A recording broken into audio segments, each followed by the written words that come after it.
So ఇక్కడికి నేను గెస్ట్లా కాకుండా ఒక కుటుంబ సభ్యుడిగా వచ్చాను. ఇక్కడ కేవలం అఖిల్, చే, బాబాయ్ కాకుండా ఈ చిత్రంకి పనిచేసినటువంటి చాలామంది నాకు బాగా కావాల్సిన వాళ్ళు. ముందుగా మా ప్రసాద్ గారు. చాలామంది, నేను చాలాసార్లు అంటూ ఉంటాను, ఒక నిర్మాతకి మంచి చిత్రాలు తీయాలి అని అంటే కేవలం వ్యామోహం ఉంటే సరిపోదు, వ్యాపారం కూడా తెలియాలి అని. ఎందుకనంటే వ్యాపారం తెలిస్తే ఒక చిత్రానికి మనం ఎంత ఖర్చు పెట్టాలి, ఒక చిత్రానికి మనం ఎలా దాన్ని మార్కెట్ చేయాలి, ఎలా రేపొద్దున ఆ చిత్రం హిట్ అయిన తర్వాత మనం కూడా డబ్బులు సంపాదించుకోవాలనేది తెలుస్తుంది. వ్యామోహం ఉన్నప్పుడు ఈ చిత్రాన్ని ఎంత అద్భుతంగా మనం తెరకెక్కించాలి, ఈ చిత్రాన్ని ఎంత అద్భుతంగా ప్రేక్షక దేవుళ్ళకి మనం అందించాలి అనే నేర్పు తెలుస్తుంది. ఒక నిర్మాతకి వ్యాపారం, వ్యామోహం రెండూ కలగాలి. నేను ఈ బ్యానర్లో 2 చిత్రాలు చేశాను, ఊసరవెల్లి and Nannaku Prematho. Oosaravelli result అనేది పక్కన పెట్టేస్తే నాకు చాలా ఇష్టమైనటువంటి సినిమా అది. నాన్నకు ప్రేమతో కూడా నాకు బాగా దగ్గరైనటువంటి సినిమా అది.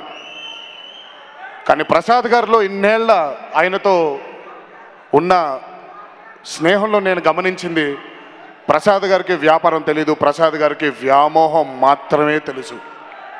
ఒక చాలా గొప్ప లక్షణం.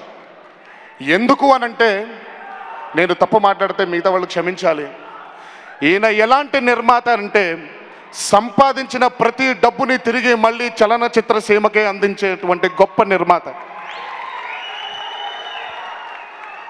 అలాంటి ఒక మంచి నిర్మాత 10 కాలాల పాటు సుఖంగా ఉండాలి, 10 కాలాల పాటు మంచి చిత్రాల్ని మనకు అందిస్తూ ఆయన వ్యామోహంతో.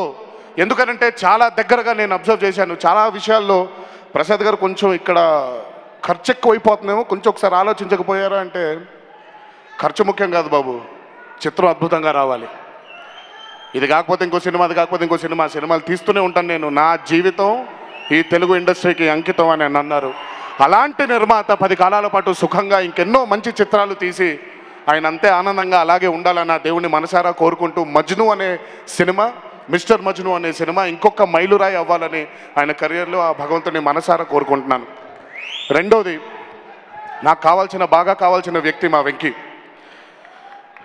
నేను ఇండస్ట్రీకి వచ్చిన కొత్తల్లో నాకు చాలా తక్కువ మంది ఫ్రెండ్స్ ఉండేవాళ్ళు, అందులో వీడొకడు.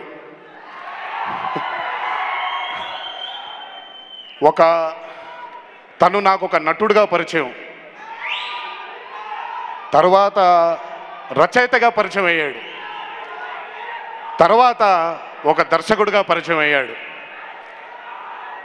ఎందుకు వెంకీలో నాకు నటుడుగా చేశాడు, రచయితగా చేశాడు, మళ్ళీ డైరెక్టర్గా అంటున్నాడే అని ఒక చిన్న, నేను ఇప్పుడు వెంకీ కూడా ఎప్పుడు ఈ మాట చెప్పలేదు, ఒక చిన్న కన్ఫ్యూజన్ కనిపించేది. అదేంటి నటన అన్నాడు, రచయిత అన్నాడు, మళ్ళీ ఇప్పుడు దర్శకుడు అంటున్నాడే, ఇది రేపొద్దున మళ్ళీ ఇది కూడా రేపొద్దున తను రాణించకపోతే ఏం చేస్తాడా అని ఒక చిన్న బెరుకు ఉండేది, ఒక చిన్న భయం ఉండేది. ఎందుకంటే నాకు బాగా కావాల్సిన వ్యక్తి తిను. సుదీర్ఘమైనటువంటి ఈ చలనచిత్ర సీమలో ఎన్నో ప్రేమ కథ చిత్రాలు వచ్చాయి, ఎంతోమంది ఎన్నో గొప్ప ప్రేమ కథలు రాశారు. ఒక గొప్ప ప్రేమ కథలో నటించిన నాగార్జున బాబు ఇక్కడే ఉన్నారు, గీతాంజలి. మళ్ళీ ప్రేమ కథ అంటున్నాడు, తొలి ప్రేమ అనే టైటిల్ పెట్టుకున్నాడు. కొత్తగా ఏం చూపించగలుగుతాడు అనే ఒక బెరుకు ఉండేది. నేను ఈ రోజు వరకు కూడా తనకి చెప్పలేదు, ప్రమాణపూర్తిగా ఆ చిత్రం చూసిన తర్వాత ఇప్పుడు చెప్తున్నాను, Venky I'm proud of you. అంటే ఆషామాషి విషయం కాదండి. ఒక 5 ఫైట్లు లేదా ఒక 4 డ్యాన్స్ నంబర్లు పెట్టేసి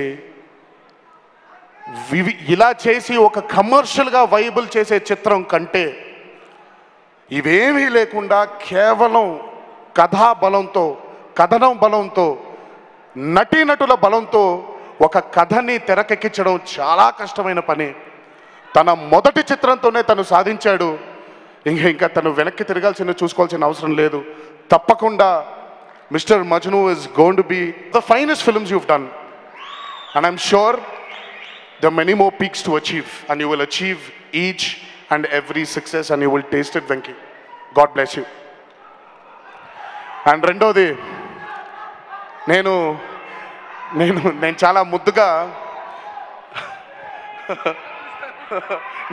చాలా పిలుస్తాను, కానీ నేను ఎందుకో ఊరికే నాకు బాగా కావాల్సినటువంటి ఒక వ్యక్తి, చాలా నమ్మకం ఉండేది. తను బృందావనం చేసే టైంలో నేను మణి శర్మ గారి దగ్గర తను కీబోర్డ్ ప్లేయర్గా ఉన్నప్పుడు అప్పటి నుంచి పరిచయం నాకు. బృందావనం చేసేప్పుడు ఒక ఎక్సైట్మెంట్ ఉండేది తమన్తో చేసేప్పుడు. తర్వాత ఎన్నో చిత్రాలు కలిసి చేసినప్పుడు నాకు ఎందుకో ఒక దగ్గర తమనేంటి అంటే చాలా తన చుట్టూ చాలా నెగిటివిటీ సరౌండ్ అయిపోయి, అంటే ఇండస్ట్రీలో అందరూ ఉండగా ఎప్పుడు కామన్ అండి, అందరి చుట్టూ ఒక వలయం వస్తుంది, అందరం కూడా అలా పైకి వెళ్తున్న వాళ్ళు ఒక్కసారి కిందికి వెళ్ళక తప్పదు. అలా వెళ్తున్న రోజుల్లో నాకు చాలా బాధగా ఉండేది. అయ్యో నాకు తెలుసు కదా తన పొటెన్షియల్, తను ఎంత చేయగలుగుతాడో, తను ఎంత బ్రహ్మాండంగా చేయగలుగుతాడో తెలుసు కదా. దేవుడా ఏదో ఒక రోజు మళ్ళీ తనకు ఒక అవకాశం రావాలి, ఒక్కసారి మళ్ళీ తన పొటెన్షియల్ని తను తెలుసుకోవాలి, మళ్ళీ తను ఒక్కసారి పైకి అలా కథం తొక్కుంటూ పైకి రావాలన్న రోజున తొలి ప్రేమ అనే చిత్రం రిలీజ్ అయింది. అండ్ దాని తర్వాత అరవింద సమేతలో తనతో దగ్గరగా ఉండి పనిచేసినప్పుడు తెలిసింది ఇంకా తమన్ అనేది మళ్ళీ ఇలా చూడు, తమన్ ఎప్పుడు ఇలాగే వెళ్తూ ఉంటాడు అని. అండ్ ఈరోజు దానికి నిదర్శనం మిస్టర్ మజ్ను ఆడియో. ఇలాంటి ఇంకెన్నో గొప్ప చిత్రాలు చేసి ఇలా ఇంకెన్నో, అంటే కేవలం పాటలు ఇవ్వడమే ఒక మ్యూజిక్ డైరెక్టర్ పని అయిపోదు అండి. రేపొద్దున చిత్రం మీరు చూసేప్పుడు దర్శకుడు రాసినటువంటి సీన్కి, దర్శకుడు తీసినటువంటి ఎపిసోడ్కి వెనకాల ప్రాణం పోసే వ్యక్తి కూడా మ్యూజిక్ డైరెక్టరే. And I'm sure Thaman you would have done a fantastic job. కొత్తగా నీ గురించి చెప్పాల్సిన అవసరం లేదు. ఈ రోజు నుంచి ఇంకెన్నో గొప్ప చిత్రాల్లో నువ్వు పనిచేయాలని, ఇంకా నీ టాలెంట్ని ఇంకా బయటికి తీసుకొచ్చి పదును పెట్టాలని ఆ దేవుడిని మనసారా కోరుకుంటూ thank you Thaman. And finally నా తమ్ముడు అఖిల్.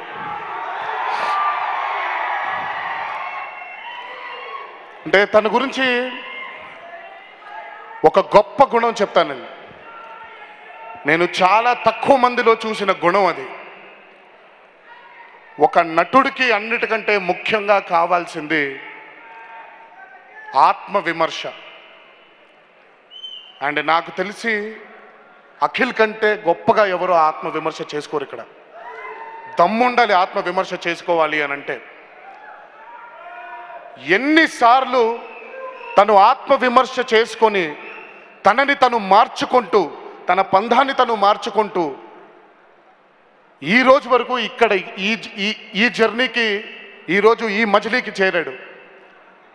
అండ్ ఇలాంటి నటుడు ఎప్పుడైతే మనకి అంత గొప్ప గుణం మనలో ఉంటుందో రాసి పెట్టుకోండి. ఈరోజు నేను చెప్తున్నాను, Akhil will be one of the finest actors one day.